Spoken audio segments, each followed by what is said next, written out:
Evie loved to snuggle up with Snoozlewhoosh, a magical toy owl her granddad had given her for being a good little girl and so clever at school. Every night before bed, Evie would tell Snoozlewhoosh all about her day. On that particular day, Evie's teacher had been reading stories about princesses, fairies, pixies and trolls who all lived in a fairy tale land. As Evie drifted off to sleep, she suddenly found herself flying through the air on Snoozlewhoosh's back. "Snoozlewhoosh!" Evie cried, as the wind blew through her hair. "This must be a dream!" Snoozlewhoosh laughed. "It might be," he said, with sparkling eyes. "Where are we going?" Evie asked. "You'll see," said Snoozlewhoosh. "Now close your eyes and hold on tight." Evie clutched the soft plume of feathers around Snoozlewhoosh's neck and shrieked as the magical owl dived down faster than a falcon. A moment later, they landed, and Evie opened her eyes to find they were in a beautiful meadow of wildflowers, surrounded by tall trees swaying in the wind. It looked just like the fairy tale land her teacher had described in the book. As they walked, Evie and Snoozlewhoosh bumped into a tiny pixie who was fishing in a small pond. "Oh, hello there," said the pixie. "Could you please lend me a hand?" "What's the matter?" asked Evie. "Oh, I accidentally dropped my coins into this pond, and I'm trying to fish them out." Evie saw there were many coins in the pond. How could he drop so many? Just then, Evie saw a sign next to the pond that said, "Wishing well. Drop a coin and make a wish." "They're not your coins," said Evie. "You shouldn't be fishing them out." The pixie stood up and snarled, but Evie was not afraid. She picked up the pixie's cap, which already had a few coins inside. "Hey," said the pixie, "leave that alone. They're my coins." "No," said Evie. "They are people's wishes." And with that, she tipped them all back into the pond. As the last coins splashed into the water, a majestic white unicorn appeared beside them in a flash of light. "Be off with you, mischievous pixie," said the unicorn. Then raising onto his hind legs, he stamped down his front hoofs, making the ground boom and shake. The pixie got such a fright that he ran off over the hill and into a tiny burrow where he lived. He shut the front door and then hid under his bed with his teddy bear, promising never to steal coins from the wishing well again. The unicorn cleared his throat. "I am sorry about that," he said, "but I've been quite put out today by that little creature." "Who are you?" asked Evie. "In this land, I am known as Emrys," said the unicorn, "and one of my tasks is to guide travellers and protect the wishes of this well. Unfortunately, that mischievous pixie took advantage of the wishing laws and wished I would disappear until he had collected enough coins to fill his cap. Thankfully, your noble act has saved many people's wishes. I would like to repay you by offering you a ride to visit the Queen. She will want to know about this." "I will come too," said Snoozlewhoosh. Emrys carried Evie over golden meadows and lush green lands. He travelled so swiftly that he barely seemed to touch the earth. Even Snoozlewhoosh had to fly fast to keep up. Through a snowy mountain pass they went, and onto a lonely hill where a giant beanstalk grew so high it disappeared into the clouds. Then Emrys waded across a shallow rainbow-coloured river that twinkled with little stars as his hoofs splashed in the water. Eventually, they came to a thick, dark forest, and Emrys warned them it was better to whisper from now on. "Why?" whispered Evie.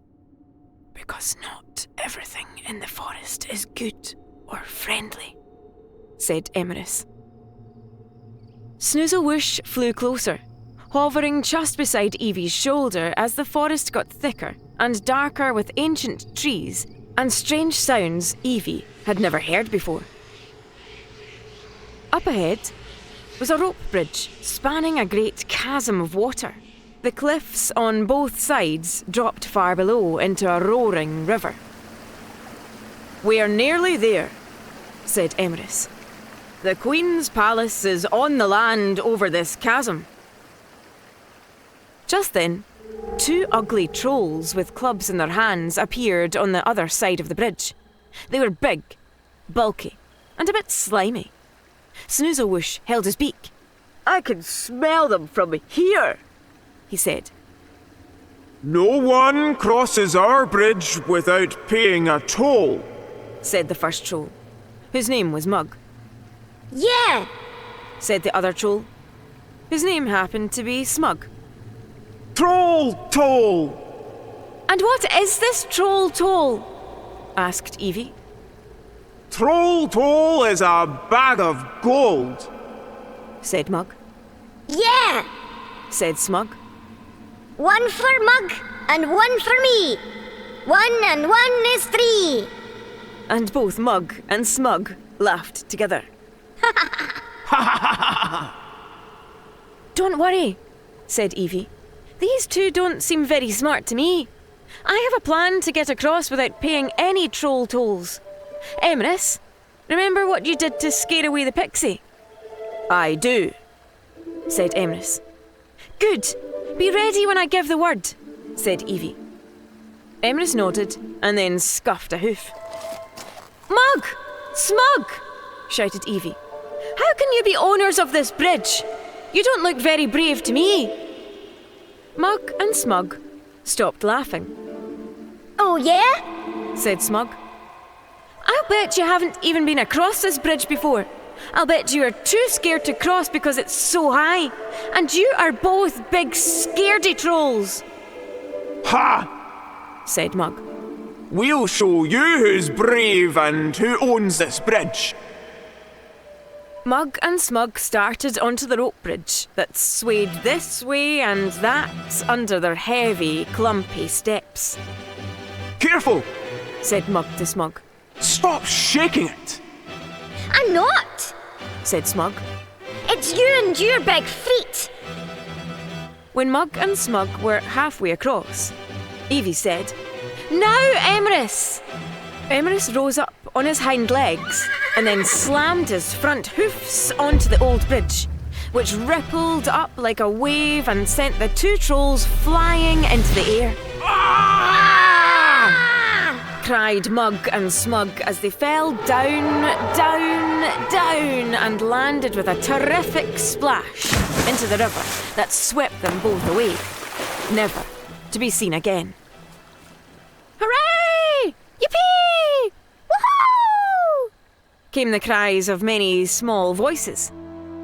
A host of animals and magical creatures who had been afraid of the trolls came out to thank the newcomers. They told Evie they could not get home since the trolls had taken over the bridge. "Then come with us," said Emrys. "The Queen will be delighted to see you all in our lands once more." When Evie, Emrys, Snoozlewhoosh, and all of Evie's new friends reached the land of the fairies, they were welcomed by a beautiful fairy queen and her loyal subjects. The queen listened and shook her head as Emrys told them all about the mischievous Pixie, who had misused the wishing laws, and the 2 trolls who had taken over the bridge to our realm.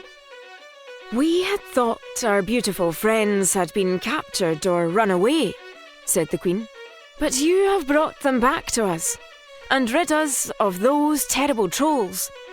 And you have saved countless people's wishes. I can think of only one way to repay such noble deeds." 5 little fairies fluttered their wings to lift a crown of beautiful flowers, which they placed onto Evie's head. "I hereby declare Evie a fairy princess," said the queen. "May she be welcome in our fairy lands forevermore." Everyone said, "Hail, Princess, Hail, Princess Evie! royal trumpets sounded, and the fairies treated Evie and Snoozlewhoosh to a great feast in the banquet hall of the palace. Even Snoozlewhoosh seemed sad when it was time to go, but the Queen told Evie to return whenever she liked. "Thank you for all you have done, Evie," said Emrys. "Please come back soon." "I will," said Evie, with a tear in her eye. The Queen, her subjects, the fairies, animals and magical creatures all waved as Snoozlewhoosh lifted into the air to take Evie home. When Evie awoke, she rolled over in her bed to find Snoozlewhoosh beside her. He was just a toy owl again, soft and cuddly. It was just a dream, Evie thought. But then, as she got up, something dropped onto the floor. A flower! Evie looked in her mirror and gasped. She was wearing a crown of flowers. The very same crown the fairies had made for her. The end.